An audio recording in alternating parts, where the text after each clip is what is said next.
a story as old as time, one man comes face to face with destiny. Hi, honey. I need 6 avocados, and I need them to be perfectly ripe. Perfectly ripe.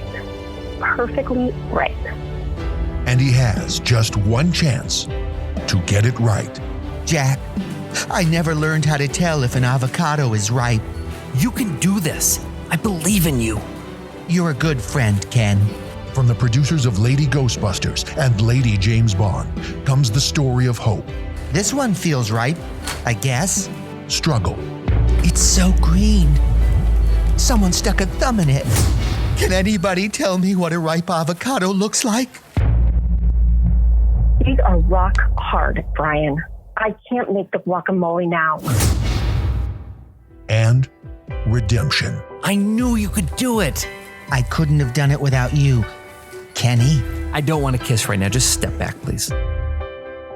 The Unknowable Ripeness of Avocados. In theaters Friday. I kept checking to see if it was ripe, and now it's bruised.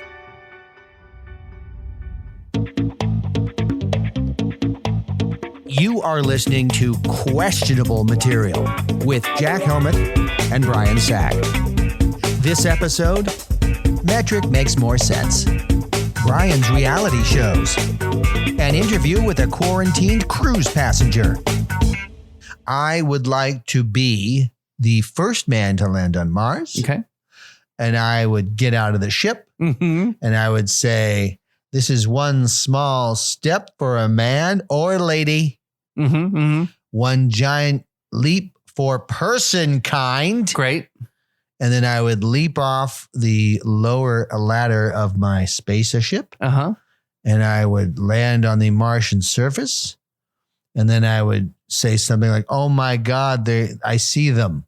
Because I really want to mess with people. Okay. And I just be like, oh my God, I see them. They're here. It was all true. And then it goes silent. I would, just start walking. I turn off my comms, of course, Mm-hmm. and my tracker and all that crap. And Sure. my vitals, Yep. off. Okay. And then I would just kind of walk. Okay. And I'd be like, I'm the first human to ever be here. Ever. Mm-hmm. Isn't this great? And then after like an hour, I'd be like, it's the giant red desert. And like another hour, I'd be like, what? Jeez. I am bored This is as so incredibly boring. Like what? There's no Wi-Fi. There's nothing here. There's nothing here. And then I just keep walking. I'm like, and I start missing stuff. That's when you start appreciating right. living in a city, Mm-hmm. because you look around. Oh, is there somebody defecating on the side of a Starbucks? Sure. They're not there. There's no Starbucks. Yeah, mhm. There's no crazy lady defecating on the side of the Starbucks. See, that's weird because I would just miss the start. Like, I mean, you and I are very different. Yeah. I would just miss the Starbucks. I miss my cappuccino or my, Flat white. I don't know what that is, but My first girlfriend. sure, flat white. So yeah, so I would just miss those things, not necessarily the lady who has dropped her trousers and is just. Do you really think a lady in that case is going to call them trousers? She's not, right? They're pants or jeans. Yeah, or, She's not going to use the word trousers. Anybody who's defecating between two cars Mhm. or on the side of a Starbucks. Sure. And I've seen both. Yep. They're not going to say trousers. They're never, ever going to use the word trousers. Ever. Slacks. Never. No slacks, Are no you sure? trousers. Yes. No slacks, no trousers. These are people who are going to say jeans. My pantsuit. Or pants. Pantsuit. No, Pantsuit, pantsuit. No, right. no. They're not going to say pantsuit. They're not going to say trousers. They're not going to say slacks. People pooping on the side of a Starbucks or any coffee chain Mhm. or between any kind of cars. So can people poop on the side of like a Dunkin' Donuts? Same thing. Okay. Public pooping, you're never going to use. If you're a public pooper, Mhm. you will never use the word trousers. You will never use the word slacks. Okay.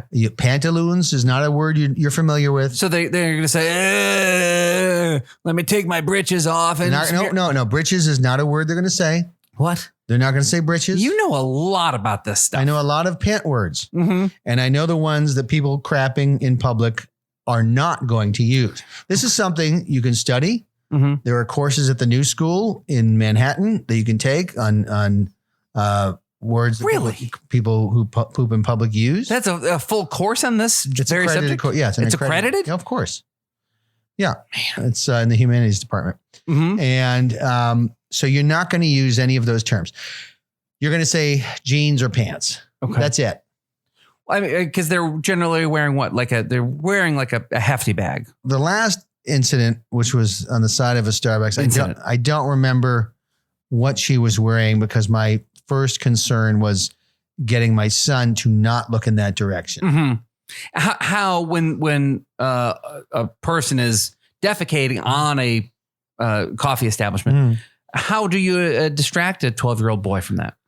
It's hard because the first thing he says is, I'm not going to ever forget this. So, what, like being together, like with my dad? Is that like the first time you've gone out with him? It was a father-son moment. No, this was I was taking him to his martial arts class. Okay.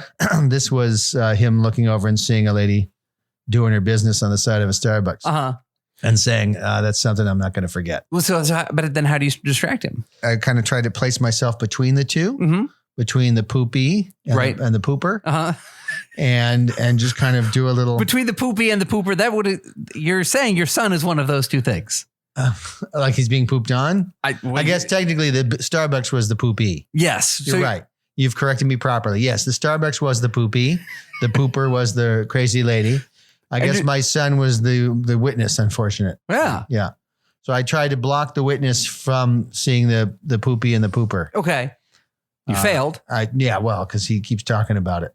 So is this one of those things where it's, you learn, like I learned it from watching you, Dad, type of thing where are you worried, are there incidents in school where he's going around, like, hey, it's, it's Taco Tuesdays. I'm going to poop on the cooler that has the milk and the ice cream sandwiches. No, because he doesn't really have an allowance, so he can't afford meth. Oh, yeah. Okay. That's smart. Yeah. When I up his allowance in the future, he might be able to score. What do they call it? They don't say 8-ball. What do they say for meth? There must be a term for that. I don't know. I have all my teeth. Pot is what? Quarter ounce, dime bag, all that crap. Is dime bag pot or Coke? I honestly don't know. Yeah. I don't. Eighth is what? Ounce? An eighth is a pot term. That's pot. Okay, so I want an eighth. So meth, I don't know what they use. They want to hit like gram. I mean, for me, metrics. I never know. Like, say I'm so bad with this stuff. Like, I never know the container size. For me, I always like, could I get like just 2 hand jobs worth of marijuana? Right. You use the sexual terms. Yeah, absolutely. Sort of like, here's how much sex things I will give you in terms of, and then you give me what you think is the right amount of drugs back. Right. So I don't know any of these fancy terms. Like, I don't know any of your like big time city terms. What I like is that drugs are really the first thing to introduce metrics to the United States. Because if you think about it, they talk about, for Coke, it's like grams, and pot, it's like kilos. Yeah. So, because we never say, they just found 2.2 pounds of pot. It's like, it's a kilo. Right. So I kind of like that drugs have introduced the metric system to the United States. Because I'll be honest, the metric system is a better system. I have to say it makes a lot more sense than the nonsense that we came up with or the English came up with. And then we just were like, yeah, that's cool. We'll do that. Cool. Because a mile is 5,428 feet or something. Like, why? Do you even know? How many feet in a mile? Any idea? No. How many meters in a kilometer? I don't know. 1,000. 1,000 meters in a kilometer. Right? Oh, right. Yeah, I guess so. You didn't know that? You never thought about that? No, I've never thought about it. The metric system is so easy. Everything breaks down to 10. Yeah. Centimeter. I would rather decimeter. I'd rather just make up weird things. Yeah, we just a yard is 3 feet. Okay. But a mile is 5,400 something feet. 5,420 feet. 16 ounces is a pound. Mm-hmm. Where how come 32 degrees is freezing, right? For water. In metric, it's 0. Doesn't it make sense? Things freeze at 0 degrees centigrade. And they boil at 100. Oh. And here we're like, they freeze at 32 and boil at 212. Like, what? Oh, wait, hold on, Brian. Yeah. Can you hear? Turn up your headphones. Can you hear that? What? That's the last listener turning off the podcast now. Oh, they're gone? Yep. Oh, good. We got everyone away from metric talk. Okay.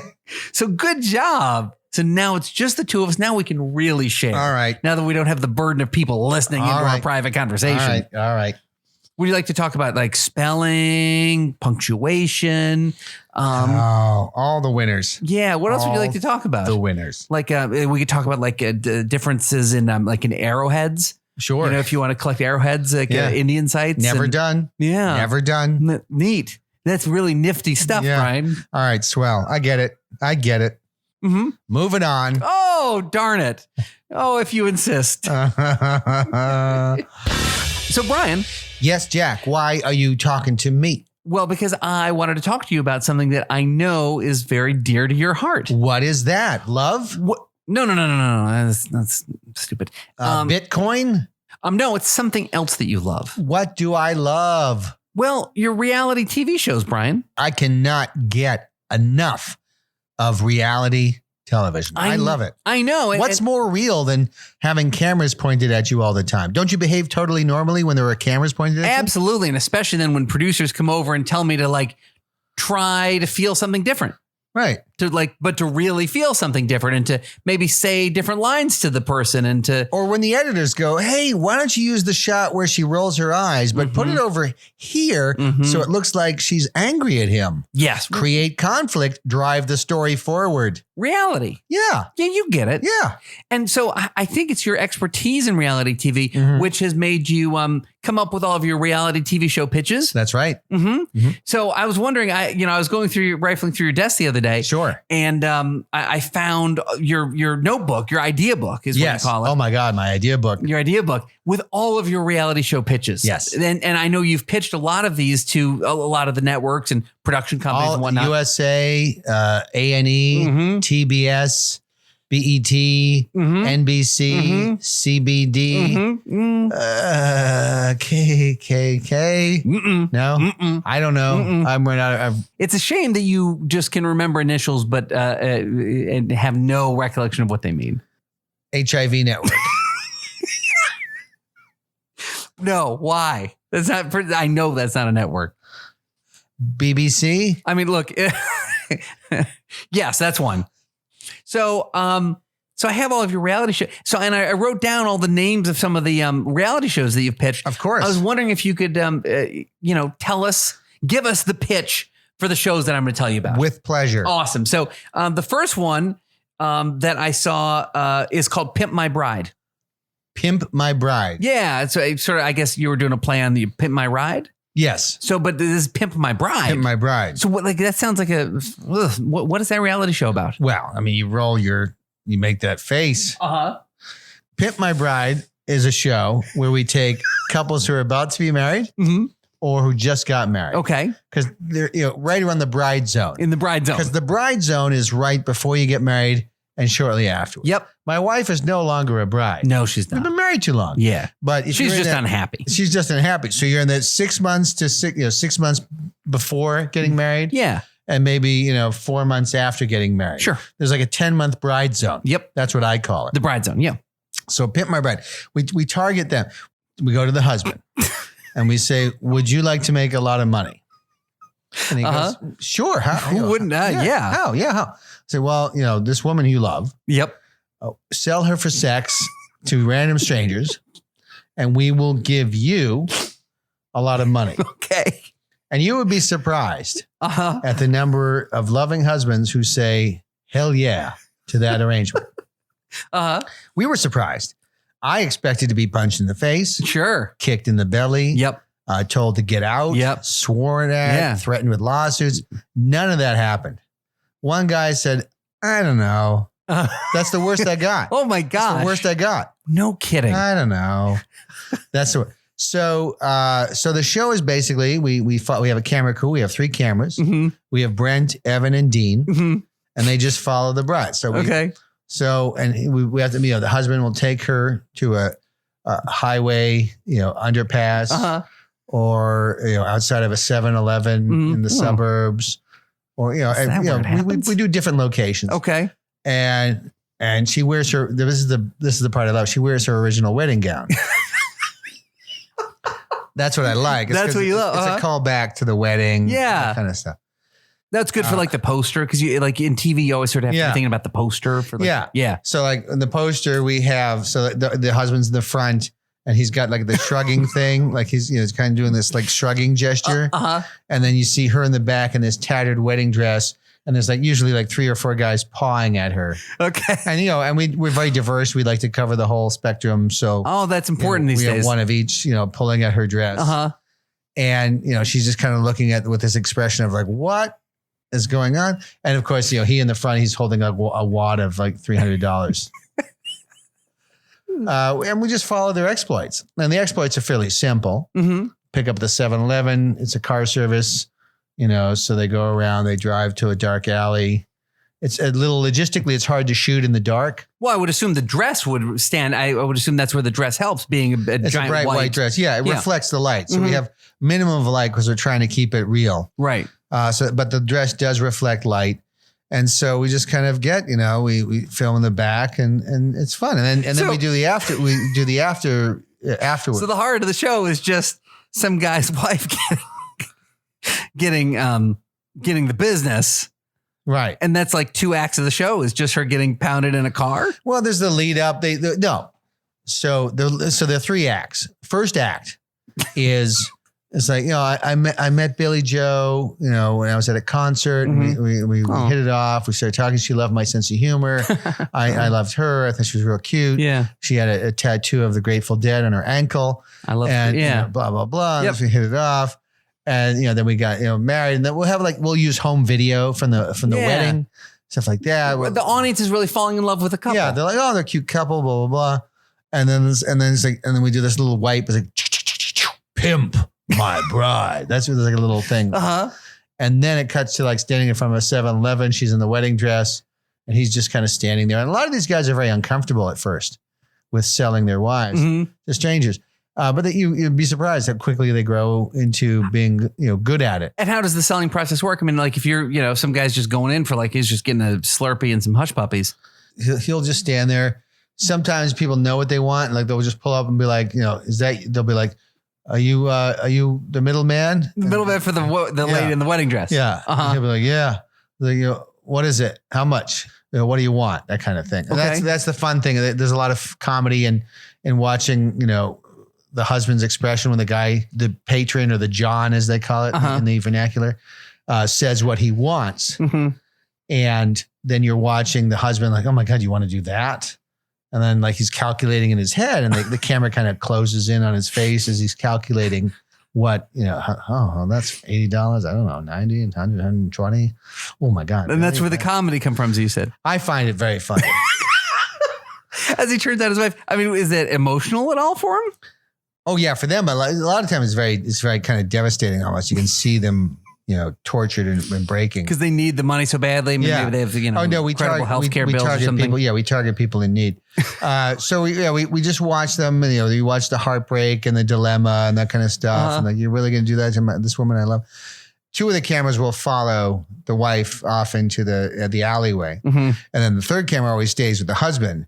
And you just kind of, we love to watch their reactions. They're waiting. They're looking at their watch. The time's ticking by. Like, what's taking so long? Why is this dragging on? And maybe can he hear Sometimes we will do playback through the microphones, so we can play it over a speaker to him. So Kyle will wear like a Bluetooth speaker. And we'll broadcast what's going on in the car. And you'll get a great reaction from that sometimes. They'll just hear, like, and that's really funny noises they've never heard before, and they're just like, "What's going on? What is happening?" And it's just funny, and you just keep recording and recording and recording. Wow. Yeah. So that's okay. That's act 2, and then what's act 3? Because you said there's a 3-act thing. What's act 3? Act 3, she comes back. She's a wreck, tattered. Sometimes she's incredibly happy. Okay. That's nice. Like ecstatic, glowing. Oh my gosh. Other times she's very depressed. Sure. It really depends on the person. And then we follow them home. Usually, and this is the toughest part for us as cinematographers, to be in the car and they're both silent. They just don't talk. Apparently, if you rent your wife out to strangers, there's a period of silence afterwards where you're driving home. Who knew these things? And they don't talk. So we just kind of sit in the back seat and we will TV. record this. But it's tough because there's not a lot of drama there. There's just, him driving and being silent and her sitting in the passenger seat looking out the window. Okay. And depending on where they live, it can be like 20 to 50 minutes. Yeah. So it can be tough TV. Yeah. As we say.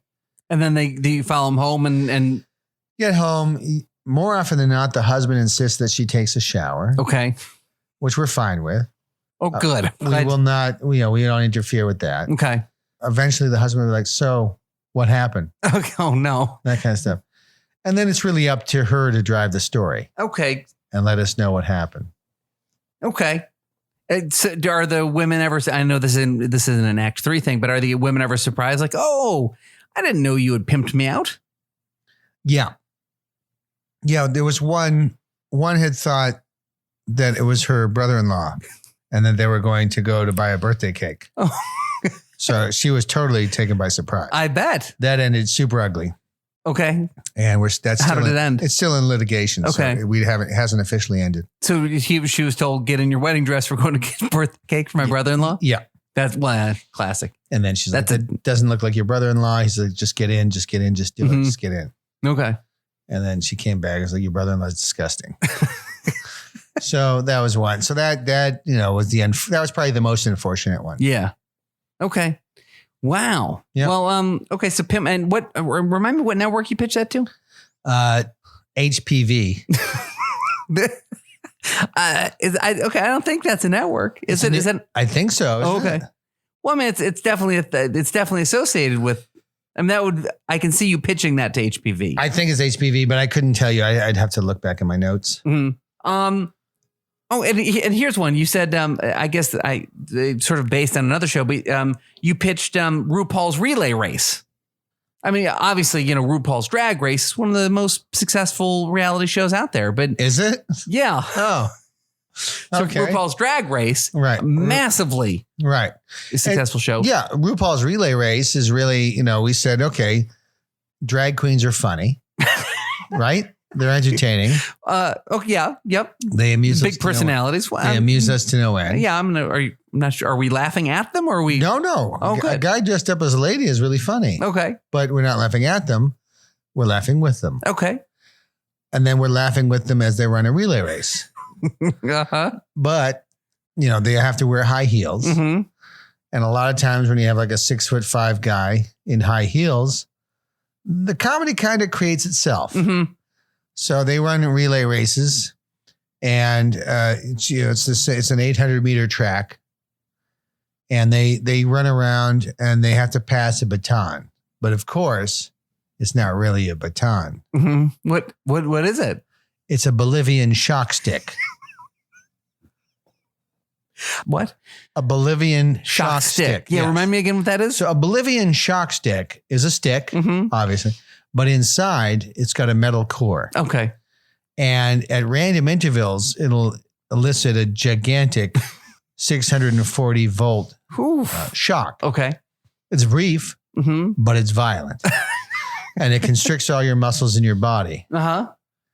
And so the comedy is when somebody's running and they get this jolt through their body of 650 volts that really stops them in their tracks, literally, because they're on a track.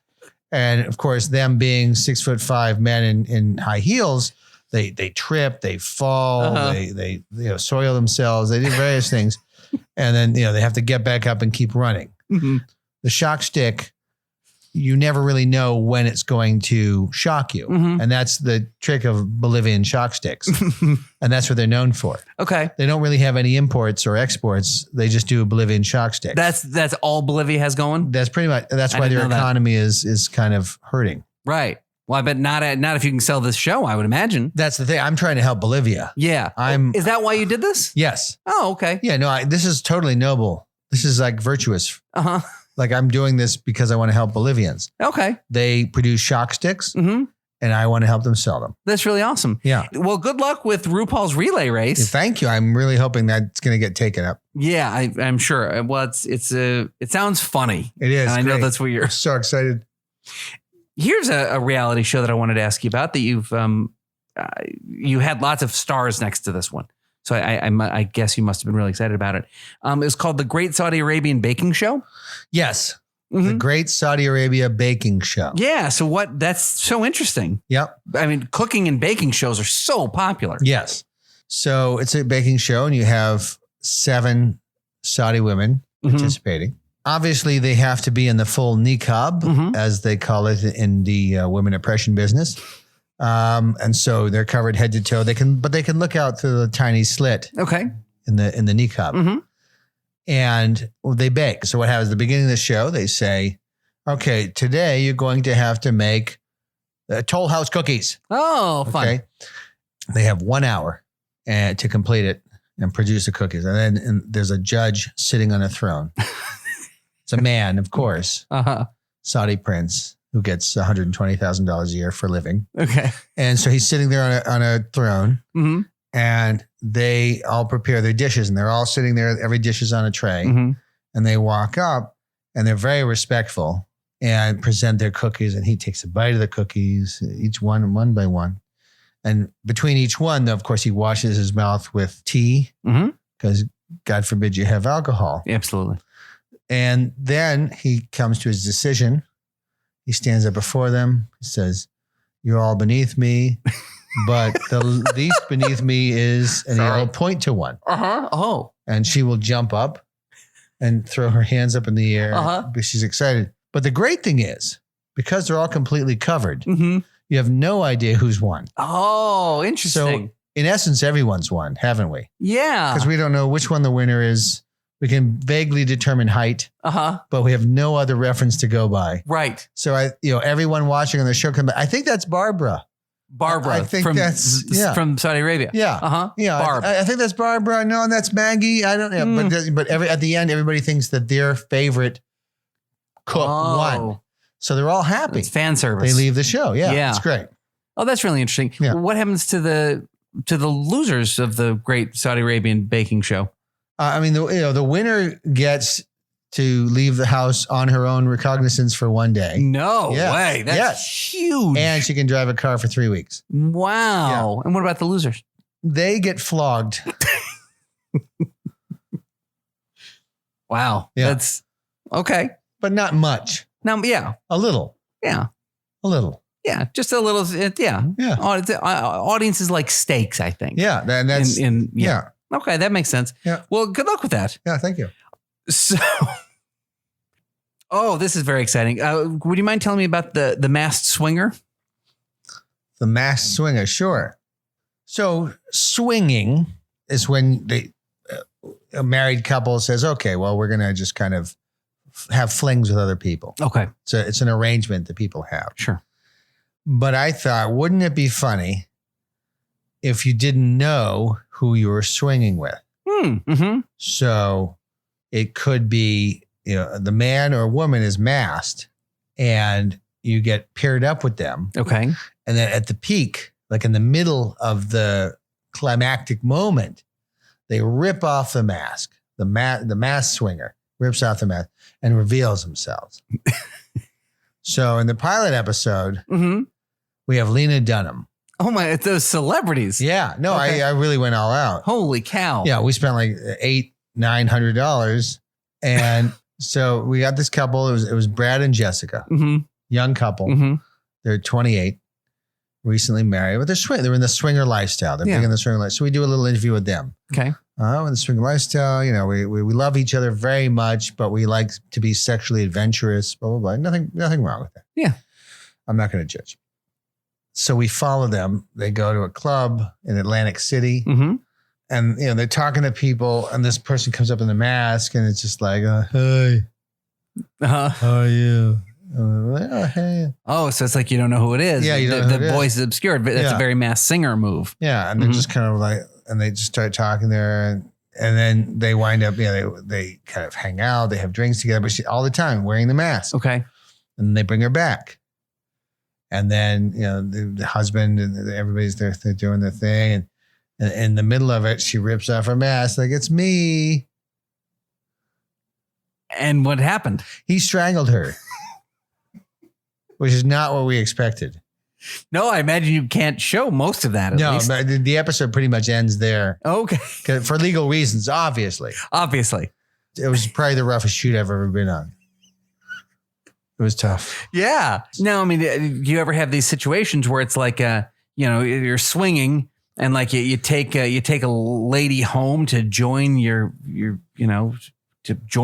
marriage, and then she takes off the mask and it turns out it's a fella.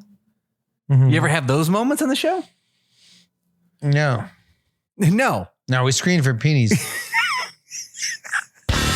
So, Brian, I have exciting news. What is the news, Jack, that you say or claim is exciting? We have a very special guest, a unique guest today to interview. Okay. His name is Clyde Wood, and he is right now stranded on a quarantined.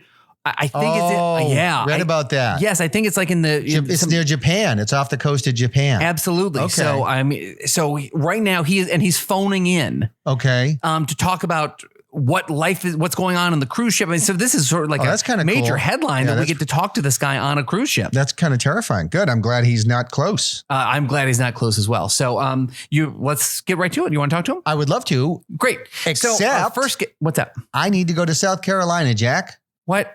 I have to vote in the primary. Brian, but you're not a resident of...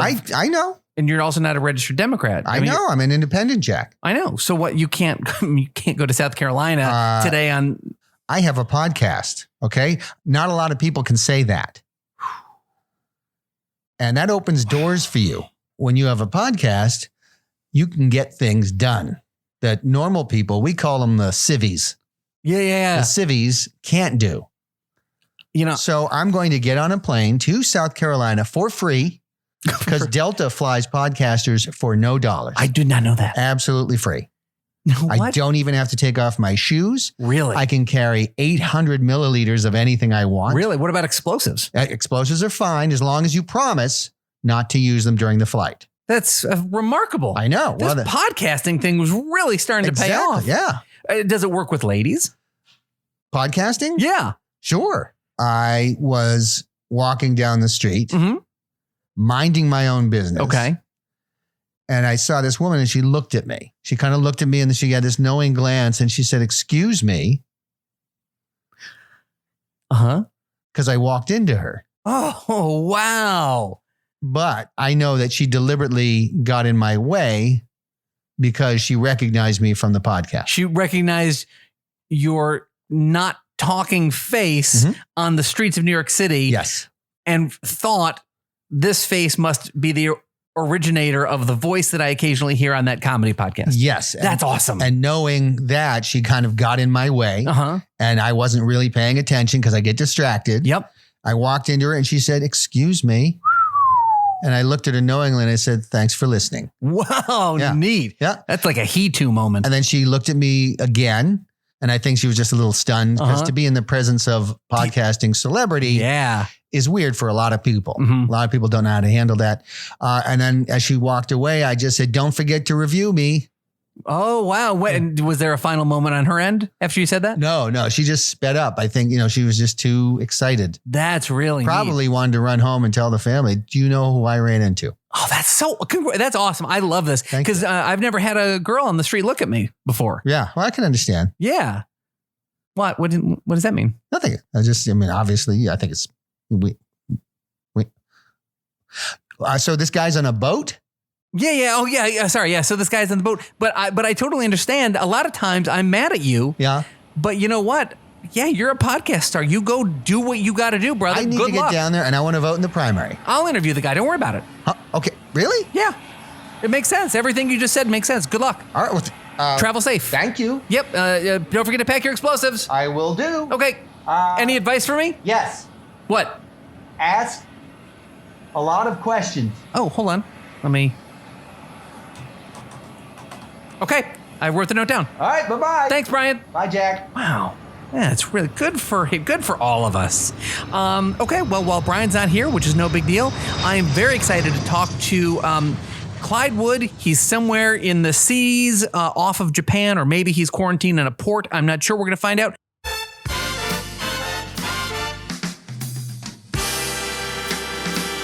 Clyde, it's Jack Helmuth in New York. Can you hear me? I can. Hi, welcome to the show, Clyde. I'm glad to be here. Thank you for having me, Jack. Of course. Please fill me in on your situation right now. Where are you? And what is your situation? We're somewhere off the coast of Japan. Okay. It's a princess cruise ship. Okay. It's called the Voluptua. Okay. And we're off the coast of Japan near Fukushima. And we've been quarantined. Oh, boy. What is the nature of the quarantine? Why are you quarantined? Well, there are some passengers on the ship who have come down with the coronavirus. Oh, boy. Which is all the rage, apparently. And so as a result, they've asked the ship to just stay in the waters and sort things out. They said, we need to stay off the coast. For obvious reasons, they don't really want to bring us to land until everyone with the virus no longer has it. Or as they said, until the ship is no longer a threat. Do you have any sense as to how many passengers currently have coronavirus on your ship? Yes. So we have to stay in our cabins for most of the day. Okay. But we all have monitors in our cabins, little TVs, of course. And the Princess Cruise Lines has been wonderful. They've provided us with a lot of free movies and free Wi-Fi. They used to charge $15.95 a day for Wi-Fi access. Ouch. And now it's $5.95 because, they know that we can't leave our rooms. That seems like a pretty good deal. It almost seems worth it to me. Oh, it's a great deal. And it's for 2 devices. So I can do my phone and my laptop or my phone and my iPad. I have a choice. So there's a monitor in every room and it has a tally. So right now it says 66 passengers have the virus. Wow. And that's 67 now. Oh, no. So 67 of us have the virus, and they tell us, it says underneath in multiple languages, don't worry. And are you worried? I'm very worried. I'm on a cruise ship off the coast of Japan with 66 people who have the coronavirus. 67. Yeah, I'm a little worried. Well, you said it's up to 67. Are you saying it's back down to 66? Has someone just passed away? No, it's 69, like I said. Nope, it was okay. So it continues to go up. What does? The number in your are you currently showing any symptoms? Because it seems like you may have some coronavirus in your head.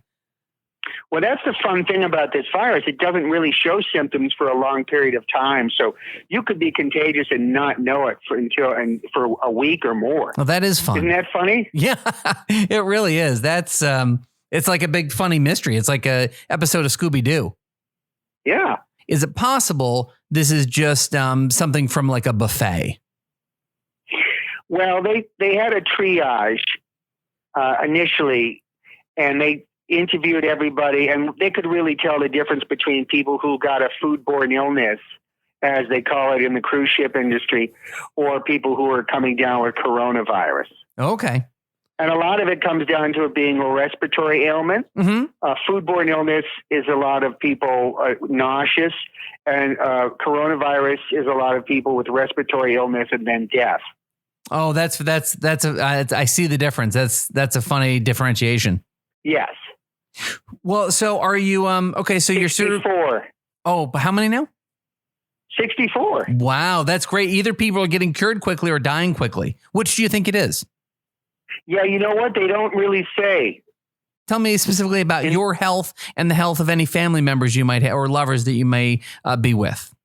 So I'm here with my wife and my daughter, Matilda. Okay. Right now I'm feeling fine, but that's the funny thing with the coronavirus. You could be feeling fine and be spewing coronavirus germs without knowing it. Isn't that silly? It really is silly. It's really funny. So have you done any activities? Where has your cruise been? And have you done any activities that, I don't know, might have exposed you to the virus? I can't think of any. We had a couple of offshores at different ports. Okay, cool. And we were at Okinawa. We stopped briefly off the coast of China. Mm-hmm. We visited the famous bat caves of Guangzhou. Mm-hmm. I hear those are lovely. It's a big, big cave filled with, they said, hundreds of thousands of bats. Oh. And a lot of bat guano. Oh my gosh, that's interesting. Yeah. Did you have any encounters with the bats or the guano? Well, with the guano, you're supposed to, for good luck, you pick up the bat guano and you rub it between your hands. Oh, mm-hmm. and then you just kind of gently touch your nostrils. That's a good luck thing in China. That's so interesting. And have you found that your luck has changed in any way?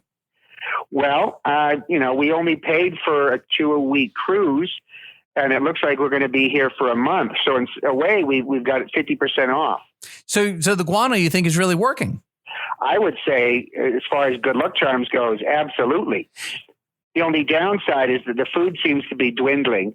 They come to the room 3 times a day with our different meals. What was your latest meal? I had some white toast and a blueberry. Yeah, it sounds like maybe you are running low on food. I feel like they hadn't planned ahead for a quarantine, so maybe they're trying to make things stretch. Yeah, I guess that would make sense. Is there, do you get any sort of Lord of the Flies type of feeling where, do you ever feel like, does a fat guy ever walk by you when you're allowed out of your room and like sort of give you the once over? Like, are you afraid for your life? Well, we were allowed out of the room for a brief walk every day to get some fresh air. Mm-hmm. And I noticed on the Lido deck that people were eyeing my daughter, Matilda. Yep. She's a little heavy set, but she looks edible. That's a weird way to describe your daughter. What sort of heavy set are we talking about? Like a 150 pounder? Yeah, she's heavy for her age. Okay. And how old is she again? 5.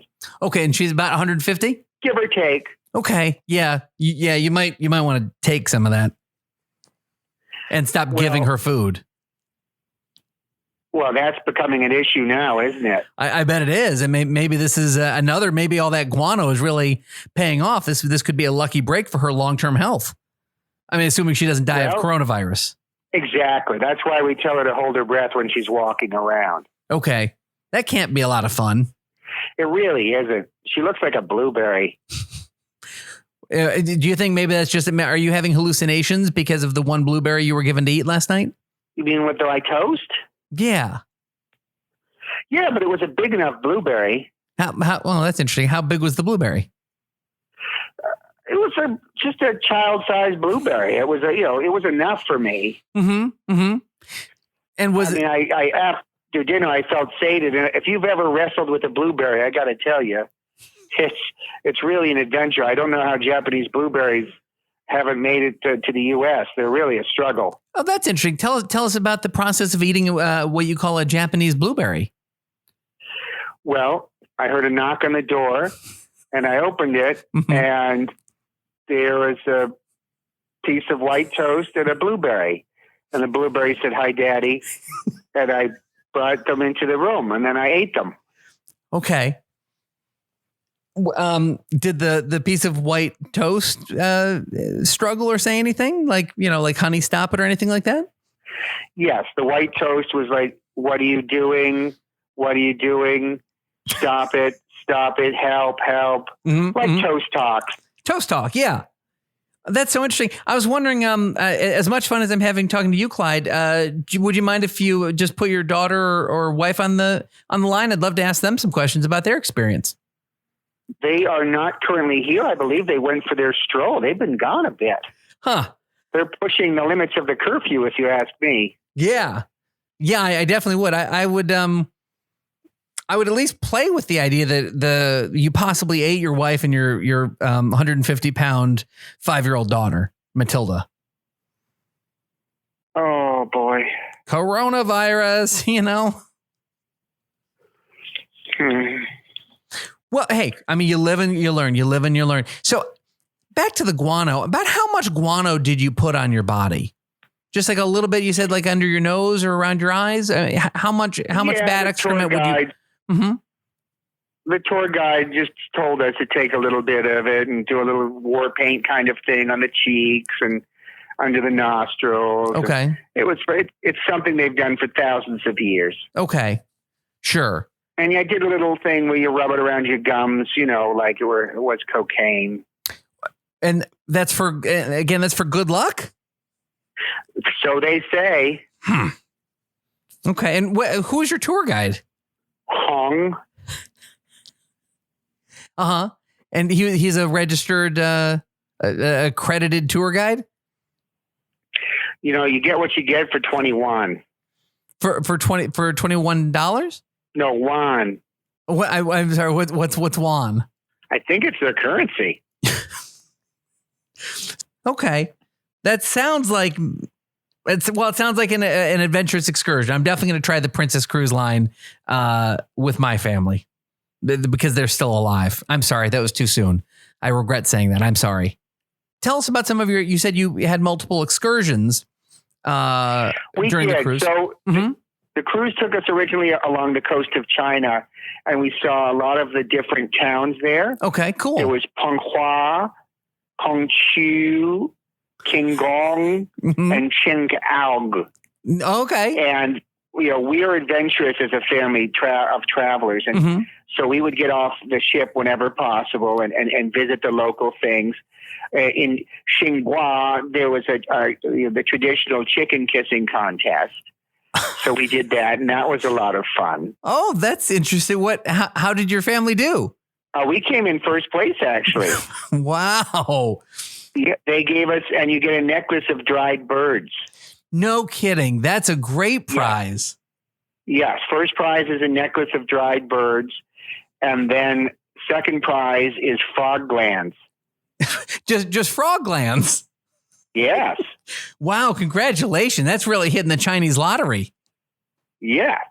And then the day after that, we cruised down to Penghui, where you get a massage from a baboon. Wow. I've never had that. Strong hand. I bet. Very strong hands, Jack. Well, yeah, I'm sure. What was that experience? They have very strong hands, and it's nice to be, so connected to another member of the family. I mean, if you think about it, they're very similar to humans, Jack, except for the constantly touching their bottoms and then their faces and then me. They're aside from that, they're very close to humans, and then they give a wonderful massage. Very strong hands. Well, that's great. So you really feel like maybe your neck and your shoulders you can really feel the difference. I mean, your neck, shoulders, yes. Did they touch you anyplace else?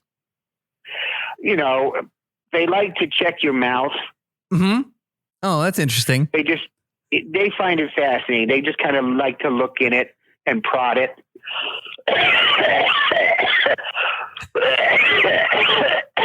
Sorry.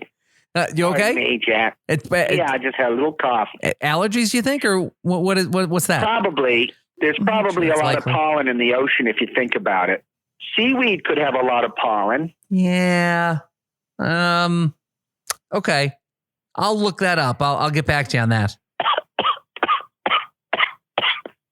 Sorry, Jack. Oh, there's pollen. Seriously. Do you have one of those thermometers in your room? Would you mind just taking your temperature real quick? Oh, yes. We were all provided with thermometers. That's what I figured. Would you mind just putting it in your ear there and clicking the button and just tell me what it says? Sure. One moment. Sure. Yeah, it's normal. Okay, cool. So it's 98.6? No, normal for a high fever, which is 104. Oh, yeah. That's definitely a normal high fever. Whew. Yeah. Yeah, that's right in the normal range. I still might bring this to the attention of others. I might maybe get a little medical treatment. Well, it's something I can bring up when I'm allowed out of the room tomorrow. Oh, so tomorrow you'll be allowed out of the room? For an hour and a half, a 90-minute walk. Okay. Do you think maybe it's not responsible for you to sort of walk among the other passengers in your current situation? Well, it's nice to get out and get some fresh air and high five anybody you see. Just let them know you're doing okay. Mm-hmm. Give them a big hug. Mm-hmm. Reassuring peck on the cheek. Sure. Well, now that you're single, you don't have to just stop food that you didn't finish. Oh, so you'll just share some leftover food. Yeah, anything I haven't quite finished. That's smart, especially with a shortage. Blueberry bone. Oh, blueberry bone. Yeah. So just let them suck the meat off the blueberry bone? Mm-hmm. Okay. Yeah, that's smart. I think that's a really good move. Now that you're single, you don't necessarily have to just do a peck on the cheek. I mean, you're on a cruise. Maybe you meet someone. Well, I have dipped in the hot tub a couple of times when I've had the quick opportunity. Okay. And what do you do in the hot tub? I pass out because then it drives my fever up even higher. Uh-huh. Okay. And then when I come to, I'm back in my room with a note saying, please don't leave your room again. And that's all they do? They put a note on you? There's a lot of, they have notes on my door saying, please stop leaving your room. Okay. I mean, you might, would you consider, oh God.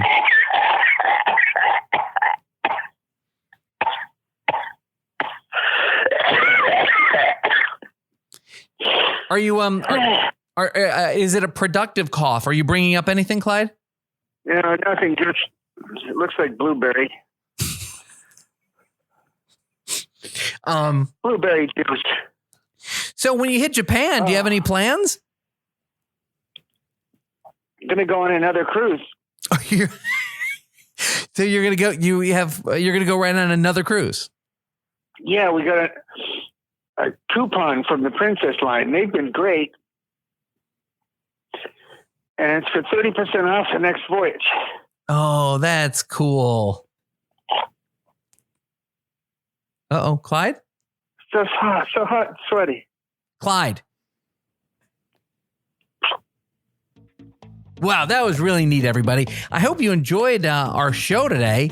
Wash your hands and leave a 5-star review. QMpodcast.com. Sign up for the newsletter and please cough into your arm. Turn your head away and into the body of your arm. On behalf of Brian Sack and in memory of Clyde Wood, we love you, buddy, and we miss you. Good night. That was questionable material.